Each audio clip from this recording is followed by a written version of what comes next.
Hey everybody, welcome back to Electric Cafe.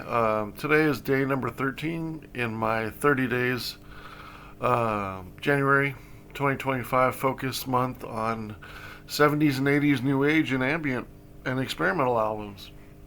And I think if there's one artist that I had to mention in here is Steve Roach. I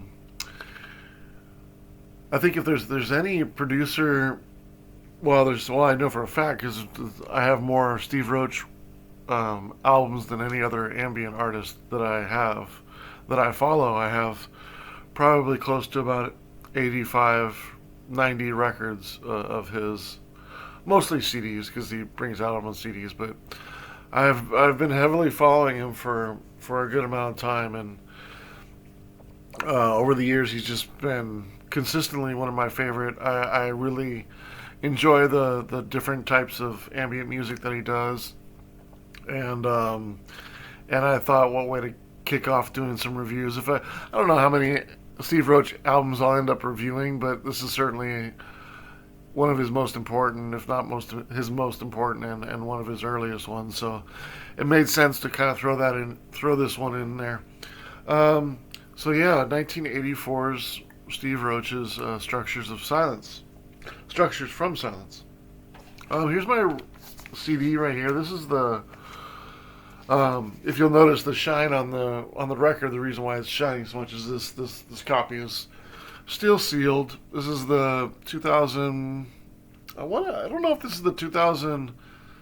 If this is the, I'm assuming this is the 35th edition one, or the 30th edition one. One of the two, either 2014 or 2019.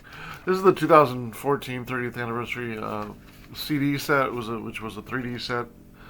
There was another piece added 2013 and 14 that they recorded and added into disc 2 and disc 3. So, I bought the vinyl version, but, it seems like I'm always playing the CD version of it. Just haven't got around to opening the vinyl version, but someday I will.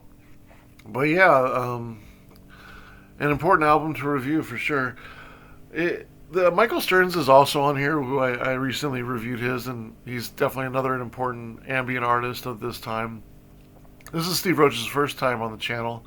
He's been playing around with electronics since the late 70s. By the time 82, 83 hit, he had his first couple albums, and this is his either second or third album. I'm leaning on, I think it was his third album. I got some really high praise for this album, and obviously a high score to go along with it. There's some certain things that this album does that really, I think, kind of set the wheels in motion for the future of ambient music. If you go back to the late '60s, it's just kind of sound effects and trying to master those sound effects and harness those and see how to use those. And there's a lot of sound effects and still a little bit of classical music in there. And then you kind of go into the 70s and you start adding some deeper, some deeper context to it, and maybe even some themes and related in there, and sort of combining that into a little bit of psychedelic and even sometimes some space music, some space rock music, some prog rock, etc.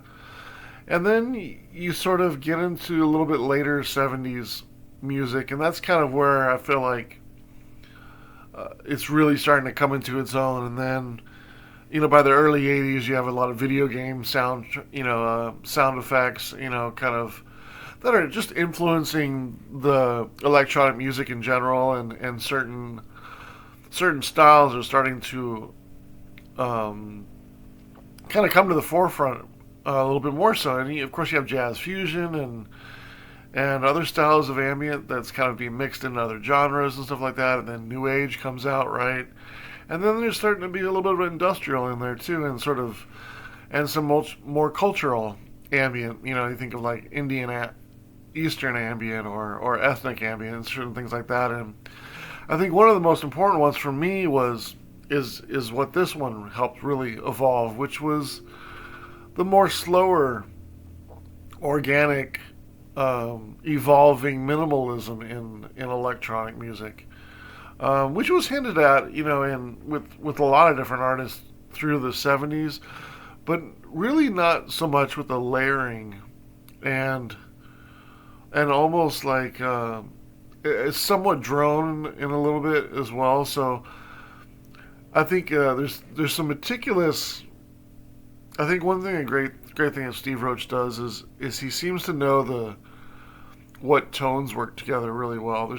It's almost like, and forgive me because this is kind of an odd thing to say that because I don't know for a fact, but it almost seems like he plays the notes that seem to go together well, but also the notes where the equipment doesn't necessarily has its kind of sweet spots. It doesn't necessarily, maybe he's not going too far to the low, too far to the high, but he's sort of in the middle, right? And maybe that's sort of the sweet spots. Maybe it's coincidence that seems to be more the sweet spots of the instruments that he's using. But at no point during this does it get cheesy. You know what I mean? At no point do you feel like, oh, this is 1984. Like, this could have easily been made 10 years ago. You know what I mean? Like, this is, it doesn't sound like it came out yesterday, but it doesn't sound like it came out 40 years ago, which it just celebrated its 40 years ago in 2024. I got a lot of notes on here, so bear with me. A lot of compliments on this record. So I was listening to it again last night, and this album comes up a lot on my Steve Roach channel when I go to sleep, and because two of the tracks are about 16 minutes long, and there's one about 30 minutes long, I wake up to them a lot, and I'm like, oh, okay, that's Structures from Silence. There's so many. I've so many. I know so many Steve Roach albums. And there's a few albums that stick out where you hear them, like probably I'm blanking on the '88 album. That's more Aboriginal, kind of similar color. It's also blue. Blanking on the name. And then my favorite album he ever did was probably Back to Life. And there's also a couple. Well, there's a couple in there that sort of. Certainly his more desert landscape stuff sticks out, and of course his stuff that he did with Robert Rich sticks out. But of all the solo stuff that sticks out, it's this one, the '88 one, and then also Quiet Music, that trilogy of albums. Those ones always kind of stick out. When I hear them, I'm like, okay, that's Steve Roach. That's from Structures from Silence. But a lot of other ones I have to look at, like, oh, okay, that one's from this album. Because he's produced and put out so many albums, especially, I mean, it was probably in the 80s and 90s, where it was maybe like one or two albums a year. Fast forward to like 2005. I mean, from 2005 to 2025, he's probably put out probably in upwards of, on average, of 6 to 7 records a year. I mean, it's just, his output has just been, his output has just been a lot, and not everybody thinks it's all that consistent, because I do think there's certain styles of Steve Roach that he does. He does a desert landscape sort of style, which is a little bit more, wouldn't say field recordings, but it's more earthly, organic, right? He does space music, and then he sort of does like an ever-flowing ones where it's, like one 70-minute track, and it's just him evolving tones, so he has the normal ambient, he has the organic album, spacey ambient, and then he has sort of like ones where he just feels like recording, and then it sort of just, I think he ends up liking it and he puts it out. Like, I don't think he's really like overly concerned about the quality control of his music.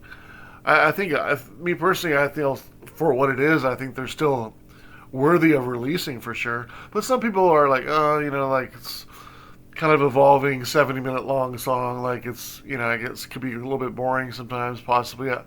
But I think there's different uses for different ones. There's sometimes where I really like 6 to 7 minute ambient tracks, and then there's time where I like 3 to 4 minute ambient tracks, and then there's one where I want to put on one track and just drift away to it and just have tones evolve. And I think Steve Roach does a great job of that. I mean, he's probably one of the best, if not the best. And so you have your different sides of Steve Roach's albums, especially over the course of the last 20 years. But if you look back at the 80s and 90s, they're all kind of the traditional ambient slash new age albums that you would see would be the more the natural ones. But I really enjoy Steve Roach's work a lot. This album is kind of representative of. Let me see my notes on this one. It says it's representative of itself in that if you choose to participate. That's. I'm looking at my notes here. Bear with me. This is definitely one of those albums that I definitely come back and listen to a lot. But it always comes up. So sometimes it seems like I never put it on, but I always go back to it. It's probably because my Steve Roach album, Pandora channel, always plays it. The cycles of music. So the idea on cycles of music was there's a certain thing that I think Steve Roach does. I don't know if he means to do it. He might be that calculated, and it's just the basis of what he does. But it almost seems like he's really good at evolving cycles of music. So if there's like a sequence, and then that could be because he still uses analog modulars, and a lot of times he uses sequencers, to sort of keep him on rhythm and on beat. And so you have these cycles of tones and sounds and then rhythms, right? And then there's other ones on top of it. So all these different cycles are moving at different points, sort of evolving together and almost cascading and making their own evolution of the track, even without doing anything on top, right? So if you have something over here and you have something over here, you have something over here, and they're all playing at different parts and different rhythms, but they're all sort of synced together, then you have these cycles of sounds that I call. And Steve Roach is one of the best ones that I've ever done it, in my opinion, which is very similar to like Detroit techno as far as like the rhythms. It's so organic. I think organically, and just by the basis of how he sets up and runs his equipment, you have something that's consistent, but it's also, because it's not consistent with other pieces that are consistent, that there's some anomalies going on and some sort of variations that are not controlled by computer, right? So they're not exact. They're not. So there's some spots where some things happen where it's because everything's sort of off rhythm or off cycle. And so there's some things that, that happened really nicely, and you didn't know that was going to happen because everything's fairly off, in the big picture. So there's some anomalies that happen that make it special. And so in a way you sort of have like, you're almost leaving the sounds up to chance to what happens. And then on top of that, then he's doing his own thing as well. So you have that unknown happening, and then you have him doing something that, he's really trying to do. So the combination of the two is just adds to the cycles, and then adds to the direction, and then there's a meandering rhythm in the background that's sort of evolving in its own way. And so you have this magical balance of unknown and probably what's going on in his mind, or what he has planned, or what maybe even what he's done before. So you have the combination of direction, of anomalies happening. There's a little bit of you don't know what's going to happen or how it's going to sound or how it's going to turn out on top of that, right? So it's you have a really organic way of working with generally equipment that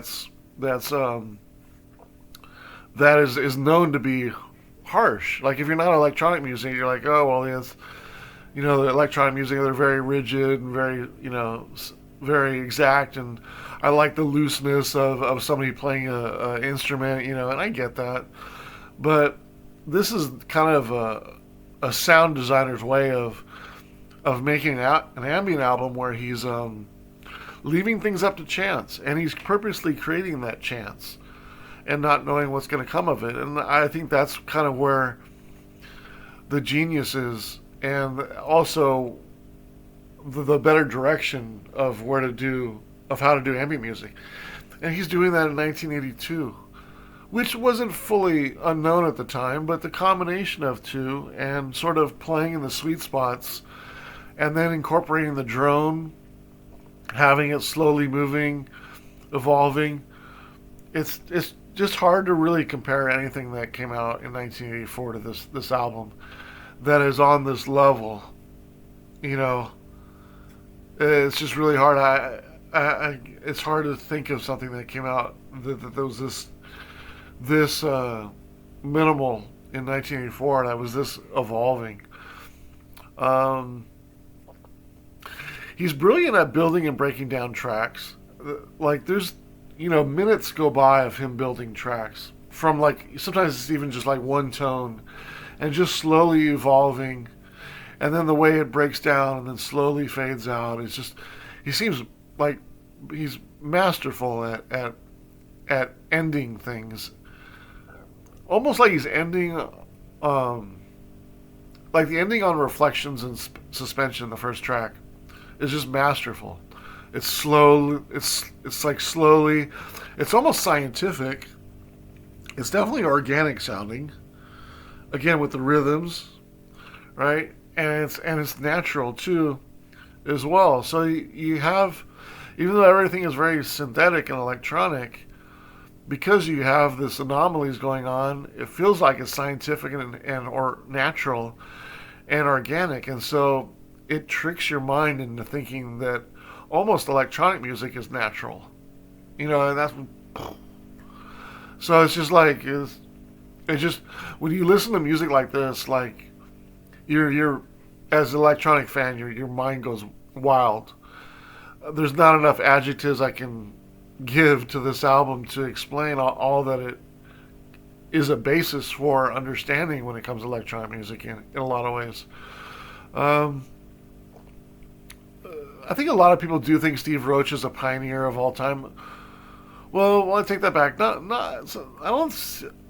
I don't see his name getting name checked with people that are prog rock fans enough. Like prog rock fans, space rock fans, they'll mention the Tangerine Dream, they'll mention this, they'll mention that, but ambient fans know.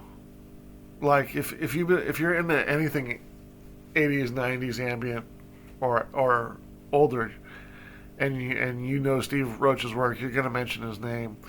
But I feel like his name is a little underappreciated when you consider like the pioneers of all time.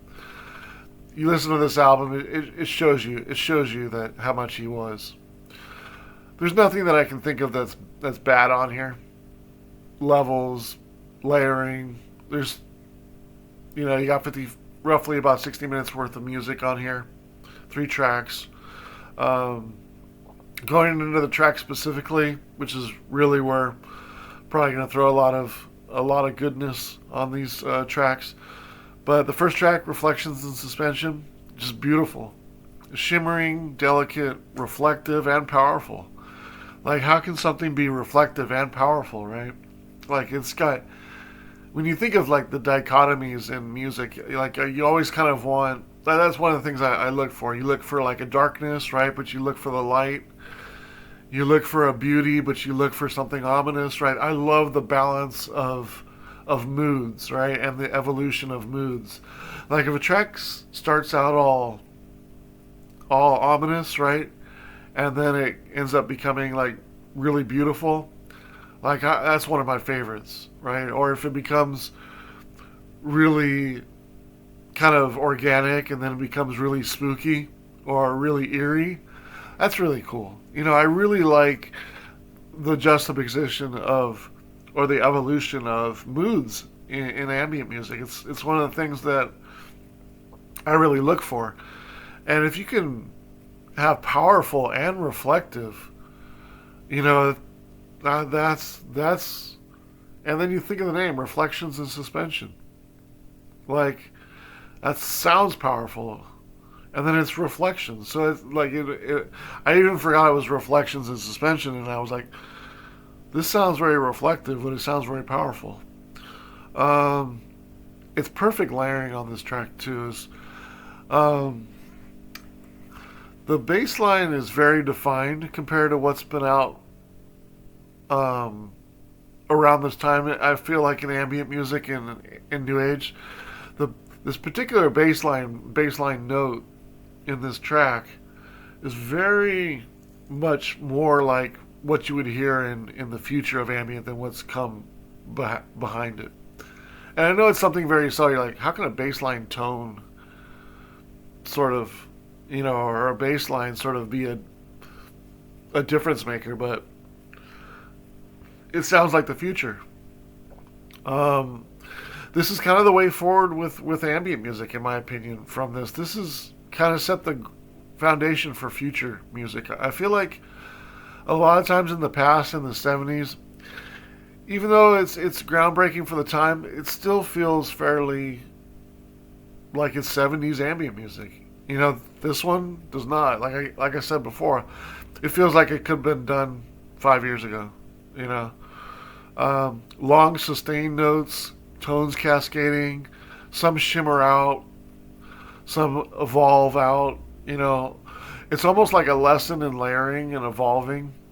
This track, I just it's these tracks are a little bit easier to rate than some of the ones that are a little bit more abstract. And so I decided to rate these tracks. There's only three of them too.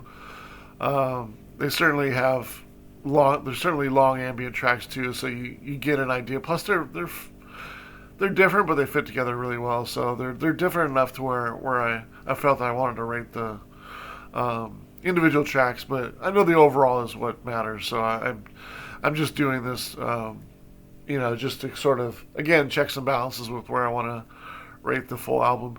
But I gave the song 4.5 stars. This is a great song. Track number 2, Quiet Friend. This one's a little bit over 13 minutes. Starts out with a really awesome tone. And it's a really good way to balance the first track. This one's more ominous. It's slower, more celestial. It's like the perfect layered balance of tones and the direction and the meaning, the emotion, slow moving. This one you're kind of listening to, like the first song you're kind of listening to and you're kind of absorbing it's so floaty and evolving. You kind of like you're kind of just soaking in. You don't know if you're really paying attention really hard or you're drifting off or it just kind of sets the mood with the tone that it has in the beginning of the Reflections and Suspension of the first track. But on the second track, it's slower, more ominous, and you really like you're hanging on every note in this track. I feel like around 8 minutes, a second part sort of fades in underneath. It's kind of like a twinkling little melody plays and just kind of finishes out the track.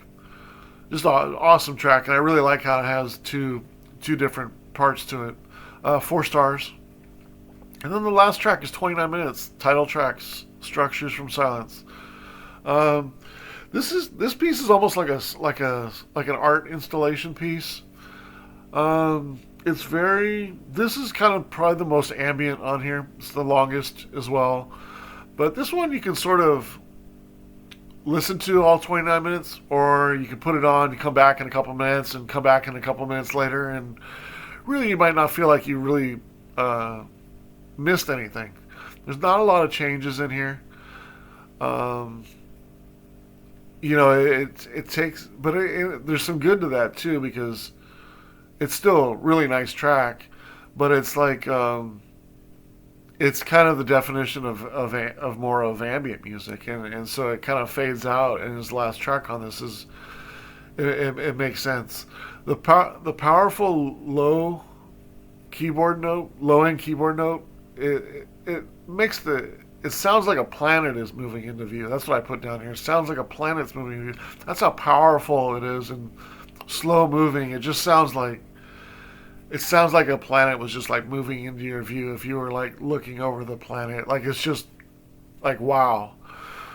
Just so it's wild. And the crazy thing is it's kind of a earthly tone over it as well. So it's like pure like wonderment and awe because you have this kind of organic tones going, and then these low end tones are kind of coming in and coming out, and it sounds like a planet's being made or something like that. It's just like it's really really cool sounding, and again, almost scientific, organic, and natural. All of those things, but it's just so powerful. It's not like watching the trees. It's not the kind of ambient where you're just like watching nature, like in the trees, or you're watching the streams or something. Like this is a lot more powerful. It sounds like you're watching, uh, stars develop or planets go into position in a solar system or something. It's just on another level as far as like watching nature. It's like perfect space music.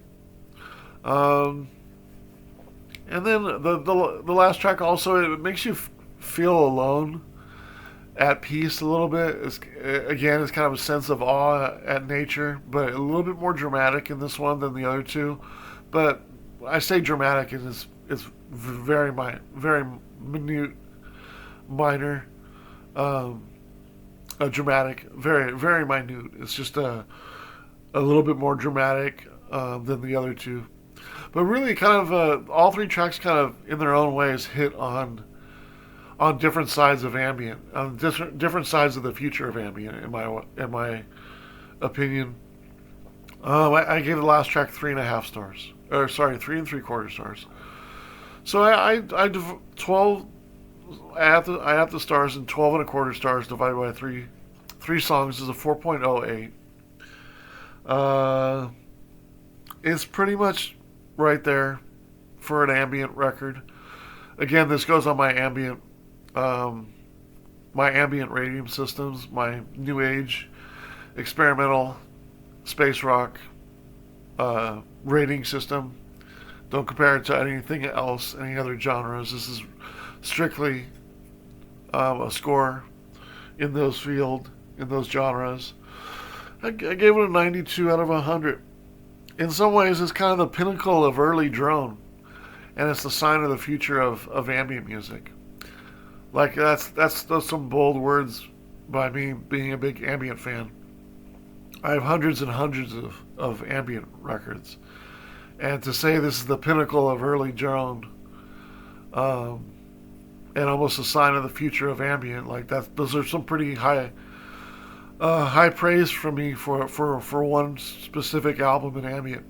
A lot of times with ambient music in some genres, somebody will ask you what's your favorite records, and you're like, oh, well, I like this, I like this, I like this, I like this. But if somebody said what's a very important '80s ambient record, this could be at the top of the list for '80s new age music and space music.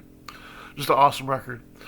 All right, curious if you know if you've ever listened to this. If not, I urge you to listen to this album. Tell me what you think. Awesome record. Structures from Silence. 92 out of 100. Excellent album. All right, thanks so much.